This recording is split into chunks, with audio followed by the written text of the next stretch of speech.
Okay, so we've got a ton of articles here about AI and the Israel-Hamas conflict. Yeah, Seems like something our listeners really want to understand. definitely a hot topic. And they want to go beyond, like, just the headlines, right? Yeah, they want to know what's really going on. So that's what this deep dive is all about. Exactly. We're going to dig in deep. Algorithms on the battlefield. That's where things get interesting and complicated. No kidding. So, like, where do we even start with But this? those, got to acknowledge the elephant in the room. What's that? It's this huge potential for AI to completely change how wars are fought. You know, like we're talking about crazy precise targeting and split-second decisions, Yeah. but then there's this whole other side of it. The dark side. Yeah, like what are the unintended consequences? Are we going to see more civilian casualties? Is this going to lead to wars escalating even faster? And who's even responsible when, it's machines making life or death decisions? Man, that's heavy stuff. Yeah, it's not something to take lightly. So, like, before we get into all that, can we just back up a sec? Sure. Why is the IDF, the Israeli Defense Forces, even using AI in this conflict in the first place? Right. Well, one of the biggest reasons is efficiency. Uh-huh. Think about it.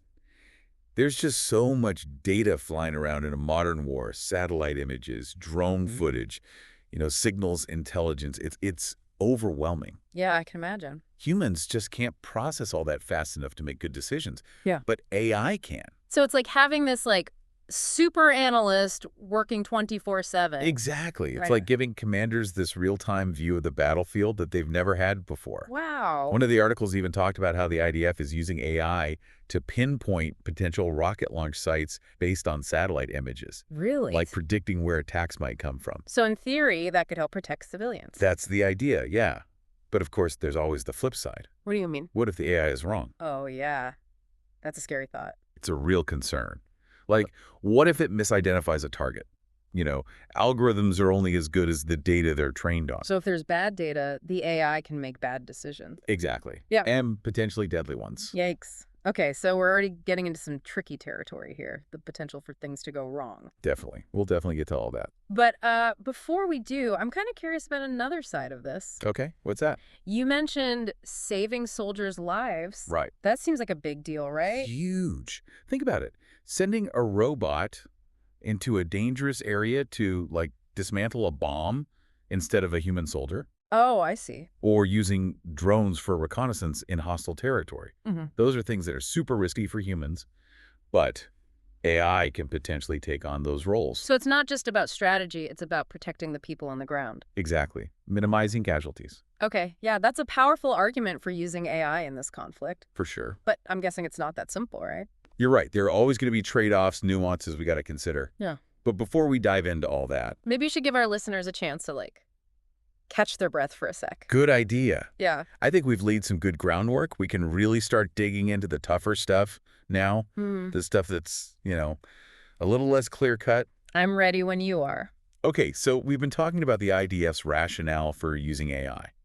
Yeah, the whole efficiency thing, saving soldiers' lives, all that. Right, but now let's flip the script a little. Okay, flip it. Let's talk about the potential downsides, the consequences, Yeah. and honestly, Yeah. I think the biggest one, the one that really keeps me up at night, Yeah, I get it. is civilian casualties. Right, right. It's hard to square that circle, Yeah.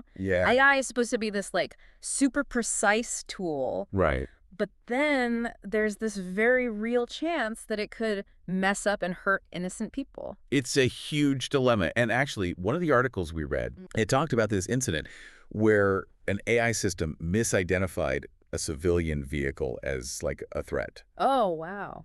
Luckily, a human operator caught it in time and stopped anything bad from happening. Phew. But it makes you think, right? Yeah, it's a close call. What if there hadn't been a human there? Oh, man, that's What if the AI was calling the shots? a scary thought.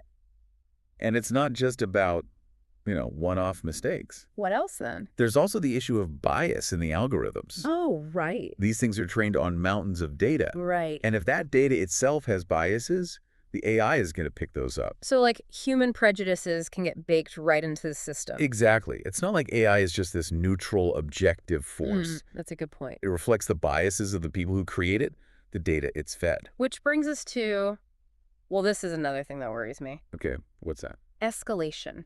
Ah, yeah, big one. Like imagine both sides in a conflict are using AI to, make decisions. Everything's happening super fast. There's no time for humans to step in, no diplomacy. It's almost like But one of the articles had this analogy of a chess game where both players are using AI. okay, I like that. The game gets so fast, so intense, every move is calculated instantly. But are the humans even playing anymore? Exactly. That's the question.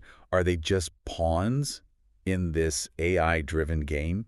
That's pretty It intense. makes you realize AI isn't just changing tactics. It's more than that. It's changing the whole nature of war itself. Wow. And that brings us to another layer of this whole mess. There's more. Okay, hit me. Accountability. If an AI screws up, makes a deadly mistake, Yeah. who takes the blame? Yeah. Who is responsible? Is it the people who programmed it? The commanders who deployed it? Or do we blame the AI itself? Right. Like, it's a machine. It's a legal and ethical minefield. No kidding. It's not like there's a rule book for this stuff. There's this concept that's being debated a lot, this meaningful human control. Meaningful human control. Okay, what's Uh, that? Basically making sure humans always have the final say. Like, they can override the AI if they have to. Sounds good in theory, but... But it's super hard to actually pull off. Right. Like, how do you make sure the humans are trained well enough to understand what the AI is doing? And what if things are happening so fast that humans just can't react in time? Good points. It's complex, man. It's only the tip of the iceberg, really. We've covered a lot, I have to say. It's really making me think about how messy this whole AI and warfare thing is. It's not just about the tech, it's about all these ethical and, societal questions. Definitely. And it's not just some academic debate. Mm. This is happening now in the Israel-Hamas conflict, but also in other places. Real people, real lives are at stake. Absolutely. The choices we make now about AI in warfare, Yeah. they have huge implications for, well, for the future of war and for humanity as a whole. It's pretty profound when you think about it like that. It is. But, we've been focusing on the big picture, the strategy, the ethics. Yeah. But I'm curious, what about the soldiers themselves? Oh, yeah. I hadn't really thought about that. What about them? How are they impacted by all this AI stuff? Yeah, good question. Imagine being a soldier, knowing your life could depend on an algorithm. Oof. Yeah. That's got to weigh on you. It's almost like giving up some of your own judgment. Yeah, putting your trust in a machine. Right. And we're only just starting to figure out what that does to people in the long run. Like, psychologically. Exactly. There was one article that mentioned a study on the mental health of drone operators. Makes sense. It's a pretty new area of research, Yeah. but we got to pay attention to that human side of things. Absolutely. All the tech, all the strategy. It's easy to forget about the actual people involved. It's crucial to remember that. Mm. So we've covered a lot of ground today. I'm curious to hear your thoughts. What are some of the things that have really stood out to you so far? Well, for me, it's this realization that AI and warfare, it's not some sci-fi thing anymore. It's happening now, and it's changing things in ways we're just starting to understand. And it's not just about the tech itself, it's about all the ethical and societal stuff that comes with it. It's wild, right? We started with this simple question like, why is the IDF using AI? Yeah. And now we're talking about, like, the future of warfare, ethics, even the minds of soldiers. It shows how complex this whole issue is. There's so much more to it than meets the eye. No kidding. It feels like AI is making us redefine what war even means. I think you're right, and that's exactly why we need to keep having these conversations. We can't just bury our heads in the sand and pretend this isn't happening. Yeah, AI is changing the world, whether we like it or not, Hmm. especially in the military. So, like, for our listeners who've been with us this whole time, what do we want them to take away from all this? Well, first off, AI in war isn't science fiction anymore. It's happening right now, and it's only going to get more prevalent. Not just in Israel either. We're talking globally. Right, this is a worldwide trend.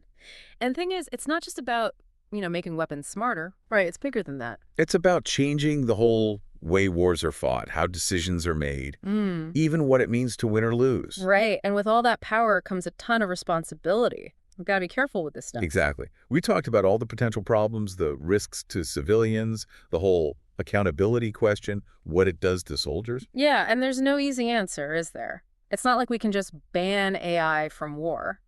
There are benefits too, like we discussed, but we can't just ignore the downsides either. I think that's a key takeaway. Yeah. This needs to be an ongoing conversation. We need everyone at the table, ethicists, legal experts, military folks, and just regular people. Because the decisions we make about AI in war, well, They're going to shape the future. It's like we're at this fork in the road. Right, yeah. One path leads to AI being used responsibly, ethically, maybe even making war less awful. Right. But the other path, that one's a little scarier. Autonomous weapons, conflicts that spiral out of control, Nobody wants that. and choosing the right path, that's not something we can just leave to governments or tech companies. We all have a role to play. We need to be informed, ask tough questions, and hold the people in power accountable. That's a good message. This whole deep dive has really opened my eyes. And I feel like we've just scratched the surface. Definitely. This isn't a topic that's going away anytime soon. We need to keep learning, keep asking questions, keep pushing for a future where technology makes the world a better place, not worse. Yeah, and I hope our listeners feel the same way. Don't stop here. Keep digging, keep thinking critically, and keep the conversation going. Couldn't have said it better myself. Yeah? It's been great talking about all this with you. Yeah, this has been really insightful. And for everyone listening out there, remember, the future isn't set in stone. It's up to us to shape it with the choices we make and the conversations we have. So let's choose wisely and let's keep talking.